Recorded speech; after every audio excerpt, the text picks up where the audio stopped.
ఫిబ్రవరి 14న జరిగే అధిక జన మహాసంకల్ప సభకు లక్షలాదిగా తరలిరండి. స్థలం Bible mission grounds, Nagarjuna university ఎదురుగా, గుంటూరు. బాబు షూరిటీ ఎవరికి? బాబు షూరిటీ బుర్రలేని లోకేష్ కి. బాబు గ్యారంటీ ఎవరికి? ఆయన కుటుంబానికి తప్ప ఎవరికి గ్యారంటీ లేదు. ఇప్పుడు పాప నిన్న మొన్న చూసుంటారు, ఇక్కడ మాజీ మంత్రి కూడా చంద్రబాబు నాయుడు గారి భార్య ఇంటికి వస్తే పరామర్శిస్తానికి అతను కూడా టికెట్ అడుక్కోవాల్సిన పరిస్థితి వచ్చింది మాజీ మంత్రికి. అంటే పాపం మాజీ మంత్రి కూడా ఇంత కట్టుబడి ఉండడానికి ఆయన కూడా గ్యారెంటీ లేదు. బుర్రలేని లోకేష్కి తప్ప ఎవరికి గ్యారెంటీ లేదు. బాబు చంద్రబాబు నాయుడు గారి షూరిటీ కానీ గ్యారెంటీ కానీ బుర్రలేని లోకేష్కి, ఎందుకు పనికిరాని లోకేష్కి తప్ప ఎవరికి గ్యారెంటీ లేదు. ఇచ్చిన మాట తప్పటమే చంద్రబాబు గారి యొక్క నైజం. అట్లాగే పాపం బుర్రలేని లోకేష్, పనికిమాలిన లోకేష్ ఒక రెడ్ బుక్ అని పెట్టుకుంటున్నాడు, తిరుగుతున్నాడు. రెడ్ బుక్లో రాస్తున్నాను.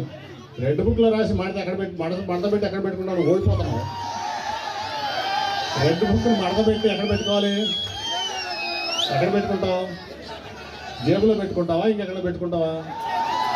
నువ్వు ఓడిపోయేవాడివి. ఇవాళ 2.5 లక్షల కోట్లు పేద ప్రజలకు పంచి,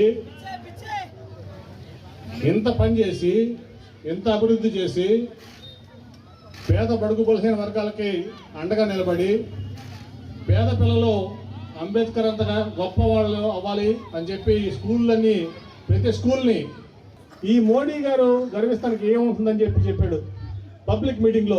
ఏంటది ధర్మ పోరాట దీక్షలు పెట్టి 4 చొక్కాలు వేసుకుని మరీ తిట్టాడు.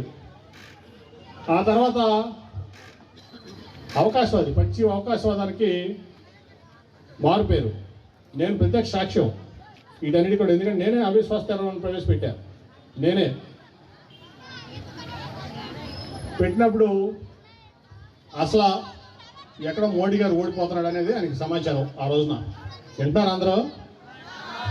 2018లో మోడీ గారు ఓడిపోతున్నారని సమాచారం.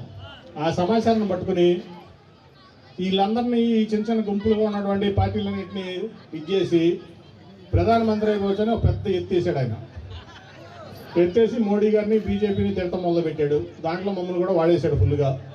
సరే, మేము కూడా రాష్ట్రం కోసం అంటున్నాడు కదా, మేము కూడా పాలిటిక్స్లో అంతా సీనియర్లు కాదు. ఆ రోజున రాష్ట్రం కోసం అంటున్నాడు, ఈ రాష్ట్ర భవిష్యత్తు కోసం, రాష్ట్ర అవసరాల కోసం అంటున్నాడు.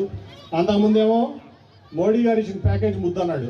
వెంటనే తిప్పి ప్యాకేజీ ముద్దు కాదు, స్పెషల్ కేటగిరీ స్టేటస్ కావాలన్నాడు. అది అయిపోయింది. ప్రధానమంత్రి అయిపోదామని పాపం కళ్ళగని రాహుల్ గాంధీ పిలవలేదు. మేము ఉన్నాం ఆ రోజున. వెళ్ళి రాహుల్ గాంధీ దగ్గరికి వెళ్ళిపోయాడు తిన్నగా. ఆయన పిలవలేదు, అపాయింట్మెంట్ పెట్టలేదు. వెళ్ళిపోయి ఆయనతో పాటు కలిసి మరి థర్డ్ ఫ్రంట్ అన్నాడు, అది అన్నాడు, ఇది అన్నాడు. ఆ తర్వాత అన్ని రాష్ట్రాలు తిరిగాడు. తిరిగి ప్రధానమంత్రి అవ్వాలన్న ఒక ఉద్దేశంతో, దురుద్దేశంతో తిరిగి అందరినీ, మమతా బెనర్జీని, కుమారస్వామిని అందరినీ ఏకం చేద్దామని చూశాడు. కేజ్రీవాల్ అందరినీ. అయిపోయింది. ఒక్క బొరలో పడ్డాడు కిందకి. అవునా?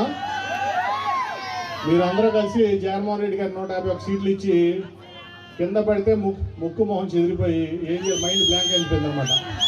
దిమ్మ తిరిగి మైండ్ బ్లాంక్ అయిపోయింది. మహేష్ బాబు అంటాడు కదా, ఆ టైప్లో మైండ్ బ్లాంక్ అయిపోయి ఒక పిచ్చి కొడుకుని, పిచ్చి తండ్రి, ముసలోడు అయిపోయాడు పాపం ఆయన. తర్వాత మళ్ళీ ఎప్పుడు మోడీ గారి కాళ్ళు పట్టుకుందామా, అమిత్ షా గారి కాళ్ళు పట్టుకుందామా అని చెప్పి ఆ రోజు నుంచి కూడా చెయ్యని ప్రయత్నం లేదు.